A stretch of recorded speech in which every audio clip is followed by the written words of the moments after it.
Welcome to the Tech Egg. Don't get scrambled. Enjoy the video. You start by protecting the dash and gathering a trim tool and Phillips screwdriver. This prevents scratches and stripped screws. Once done, disconnect the negative battery terminal so the radio won't short or lose learn settings unexpectedly. Now pry the bezel at the corners with steady pressure. You want to release plastic clips evenly rather than force a single point. Make sure to keep screws organized in a container and note clip positions so reassembly will be straightforward and damage-free. You next remove the bezel fully and locate the 4 radio mounting bolts. Unscrew them evenly to avoid tilting the chassis. Once bolts are out, pull the radio forward just enough to access the back.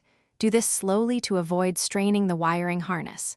Press each release tab on the connectors and gently wiggle while pulling to separate them. This avoids bent pins.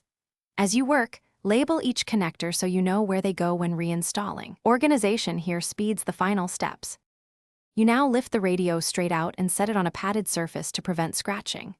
If replacing, swap units, then reconnect the wiring harness and antenna, matching labeled connectors to their sockets. This ensures proper grounding and audio. Reseat the radio, reinstall bolts, clip the bezel back in place, and reconnect the negative battery. Test power, presets, CD/aux, and speakers. If the radio is dead or locked, check the radio fuse and battery disconnect, and retrieve the radio code before assuming.